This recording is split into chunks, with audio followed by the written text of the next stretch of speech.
Thomas the Tank Engine and his friends are iconic for many reasons, but a big one is their design. Since the very first book in the Railway series, the look of the characters carried a specific and unique aesthetic. Wilbert Awdry, the creator, ensured that all the characters he created had a real-life basis for the illustrators to use. Despite being based on real vehicles in the real world, the characters retained a slightly simpler, more fully proportioned and vibrant appearance compared to their real-life counterpart, making each character look enchanting in the beautiful landscapes. Every character introduced as the books progressed looked iconic and memorable, with the illustrations themselves later becoming icons of the brand. When you think of the characters, a look similar to the books is envisioned, which is a testament to how well designed each character was. The design of each character reflected their personality and what they represented. Gordon was big, sleek, and entitled, reflecting his roots, job, and personality. Duck was green, had his GWR initials, and looked proud, again reflecting his roots, job, and personality. Boko was based on a diesel that had mechanical trouble, was big, and looked composed, reflecting what he represented, how other characters viewed him, and his personality. All three are perfect examples of well-designed Thomas characters that are still popular and relevant to fans to this day. You can easily look at a character and identify what they're like, making the ensemble cast of the Railway series rich, fun, and developed. These character designs from the books were translated into physical models for the TV series in 1984. The models retain their iconic designs, staying faithful to the original illustrations. Their simpler locomotive look, fully proportioned bodies, and vibrant colors were carried over to keep the iconic characters still recognizable. The restrictions of the model-making process and a consistent production team in each season allowed the designs of each character to maintain the same aesthetic and iconic look over the years, helping each character's appearance to be memorable. All the characters felt like they were from the same world, visually complementing one another. When the series moved away from the books and introduced its own characters in Season 5, the new characters still adhered to the established aesthetic and fit seamlessly into the established world. However, the aesthetic of the model era of the franchise took a shift starting from Thomas and the Magic Railroad. The models adopted matte paint instead of the traditional glossy paint used in the first 5 seasons, making the world and its characters appear less storybook-like and more dull, realistic, and industrial. Despite looking more like the real world and grittier, the island of Sodor and its characters seemed drained of their beauty, ambition, charm, color, and ability to present life and its characters as a visual art piece. Every character introduced in the following season started to have more realistic proportions and grittier textures. These designs were in no way terrible and are loved by fans, but despite being more detailed, they were not as iconic as the original cast.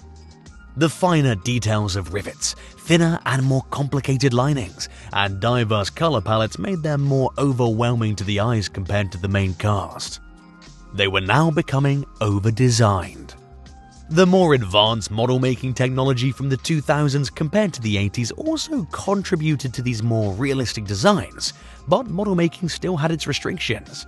And for the rest of the model series, despite characters having more complicated designs and realistic proportions, they still all fit into the world of Thomas. When the switch to CGI happened, the main cast and multiple secondary characters were carefully translated into CGI renders, exact copies of their model counterparts, thus maintaining the character design aesthetic. However, with CGI being more flexible and having no restrictions of physical models, it meant the designs of the characters were now limitless with details and able to be copied and pasted, leading to even more complicated yet bland designs. New characters started to use other characters' models with new colors slapped on, and the old aesthetic full of charm became a distant memory. The characters were now just any random cool locomotive the production team found on Google, picked for the gimmick rather than reflecting the character they were supposed to represent. Let's take Paxton, for example.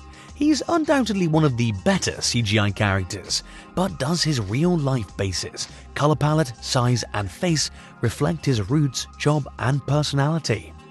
New characters were now just NPCs in the Thomas universe, often forgotten within a couple of seasons. The characters whose designs rarely did reflect who they were or had meaning are coincidentally considered to be some of the better CGI characters, almost as if there's a connection. No way! The new aesthetic design was fully evident with old characters returning and being translated into CGI. Despite the first set of CGI renders being careful recreations of the models, the later CGI returning characters such as Duck, Donald, Douglas, and Oliver were now more or less just inspired by their original designs, now including more complex shapes, color palettes, and proportions, highlighting the transformation of the character design process the show had taken. It had gone to the point where new characters were just an exact copy of their real-life bases with interesting colors, patterns, and a face slapped on. Characters in the design process were now being designed to be just another colorful trait with a face, rather than an iconic new character. The use of the same character models, assets, and details also made each character less and less unique. Even every single new female character had the same eye design. The designs of new characters had become bland, overwhelming, and drained of charm. This change was so significant and noticeable that the main cast now looked completely out of place next to new characters, leading the production team to add more detail to the main cast, such as rivets and handrails, albeit looking like an eyesore. The once iconic characters had now become charmless, overwhelming eyesores with an undefined aesthetic.